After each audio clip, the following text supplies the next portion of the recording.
మాట్లాడడానికి వీటికి సంబంధించి మంత్రి గారు ఒకసారి అయితే వేణుగోపాల్ గారు రియాక్ట్ అవుతారు. వేణుగోపాల్ గారు ప్రధానంగా ప్రతిపక్షం వైపు నుంచి వస్తున్నటువంటి ప్రశ్న మద్యపాన నిషేధం ఏమైంది, దాంతోపాటుగా రైతు భరోసా ఏమైంది, ఇవన్నీ కూడా ఏమాత్రం ప్రస్తావించకుండానే మళ్ళీ మీరు కొత్త మేనిఫెస్టోతో రెడీ అయ్యారు అన్నది వారి ప్రశ్న. ముందు వాడి సమాధానం.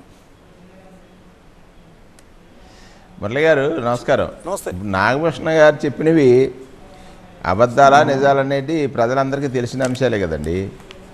ప్రజలందరికీ తెలిసిన అంశాలే. ఒక చెప్పింది చెప్పినట్టుగా చేసినటువంటి ముఖ్యమంత్రిగా ఆయన చరిత్రలో ఉన్నారు. ఆయన ఏమంటున్నారు, 100% మేము మేనిఫెస్టోను అమలు చేశాను అంటలేదు కదా, 99% చేశాము. ఒక హామీ ఉంది ఇప్పుడు ఏదైతే మద్య నిషేధం.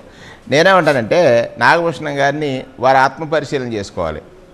చంద్రబాబు నాయుడు గారు గత 2014లో హామీలు ఇచ్చి చంద్రబాబు నాయుడు గారు, భారతీయ జనతా పార్టీ, మన పవన్ కళ్యాణ్ గారు అప్పుడు ఆ రోజు ఆయన మద్దతు తెలిపినటువంటి విధానం. ఆ సమయంలో 99% హామీలు అమలు చేయలేదు. 1% చేసి ఉంటారు, పోనీ 10% చేసి ఉంటారు. 90% అమలు చేయనటువంటి చంద్రబాబు నాయుడు పక్షా నుండి 99% అమలు చేసినటువంటి జగన్మోహన్ రెడ్డి గారి గురించి వారు మాట్లాడటం అనేటువంటిది వారి విజ్ఞతకే నేను వదిలేస్తాను ఆ విషయాన్ని. నేనేమంటానంటే కేంద్ర ప్రభుత్వం నిర్మించాల్సినటువంటి పోలవరం గురించి వారు ప్రస్తావన చేశారు.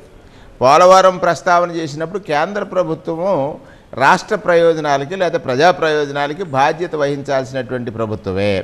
ఆ బాధ్యత వహించి తీసుకున్నటువంటి నిర్ణయంలో చంద్రబాబు నాయుడు గారికి ఆ ప్రాజెక్టుని నిర్మాణం చేయమని చెప్పినప్పుడు, రాష్ట్ర ప్రభుత్వానికి నిర్మాణం చేయమని చెప్పినప్పుడు సాక్షాత్తు ప్రధానమంత్రి నరేంద్ర మోడీ గారు వచ్చి ఇది చంద్రబాబు నాయుడు గారికి వారం ఏటీఎం మాదిరిగా పోలవరం ఏటీఎం అనేటువంటి ప్రస్తావన చేశారు. అది వారే భారతీయ జనతా పార్టీ వారే కదా చేస్తా, ప్రధానమంత్రి గారు కదా చేస్తా. ఇక ఇంకొక అంశం వారు చెప్పారు ఇళ్ల నిర్మాణం గురించి. నేను అంటున్నాను ఇక్కడ ఇంటి స్థలాల పంపిణీ అనేటువంటిది జగన్మోహన్ రెడ్డి గారు తీసుకున్న నిర్ణయం వల్ల పేద ప్రజలకు గజం అంటున్నారు, గజం కాదండి, సెంటున్నర, సెంటు 25 అంటే 73 గజాలు పైనే వారికి ఇచ్చి వారిని నిర్మాణం చేసుకోమన్నాం. జగనన్న కాలనీలా ఇంకోటి ఆ ఫిల్లింగ్ కానీ వాటికి సంబంధించినటువంటి విషయాల్లో ప్రతిదీ కూడా ప్రజలు ఇవాళ దానితో తృప్తి చెందారు. అది ప్రధానంగా తీసుకోవాల్సినటువంటి అంశం. ఇక్కడ ఇళ్ల నిర్మాణంలో కేంద్ర ప్రభుత్వం బాధ్యత, ఇక్కడ ఆంధ్రప్రదేశ్ రాష్ట్రంలో నిర్మాణం జరుగుతుంది కాబట్టి వారు మంజూరు చేశారు. నిర్మాణం చేయనప్పుడు ఎక్కడ చేస్తారు? చేసిన సందర్భాల్లో చాలా వరకు పెండెన్సీ ఉంది. ఆ పెండెన్సీ అట్రాక్షన్ పాయింట్ ఆఫ్ వ్యూలో కాదు వేణుగారు, ఇప్పుడు సమస్య ఏంటంటే అట్రాక్షన్ పాయింట్ ఆఫ్ వ్యూలో మీరు గతంలో ఇచ్చినటువంటి నవరత్నాలు దాదాపుగా ఇంప్లిమెంట్ చేస్తామన్నట్టే ఉంది ఈరోజు మొత్తం మేనిఫెస్టో. మళ్ళీ అవి కంటిన్యూ చేస్తాం.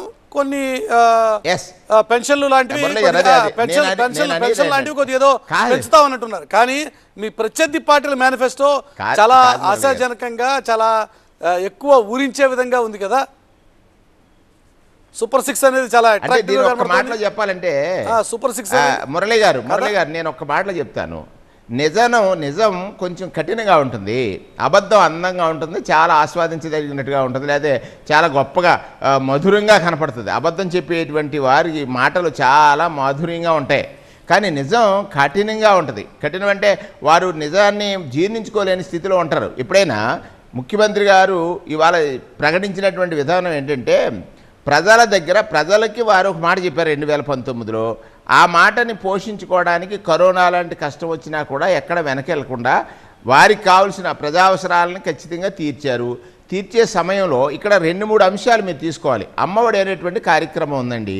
అమ్మఒడి అనేటువంటి కార్యక్రమం జగన్మోహన్ రెడ్డి గారు మనసులోంచి వచ్చిందే కదా, చంద్రబాబు నాయుడు చేయలేదు కదా. అమ్మఒడి అనేటువంటిది ఫ్యూచర్ జనరేషన్ మీద ఇన్వెస్ట్మెంట్, ఫ్యూచర్ జనరేషన్కి ఇన్వెస్ట్మెంట్ అంటాను. ఒక కుటుంబం ఎదుగుదలకు పునాది పడినటువంటి పరిస్థితుల్లో అమ్మఒడి అనేటువంటి ప్రోగ్రాం ఉంది. ఆ ప్రోగ్రాంని కొనసాగించాలి.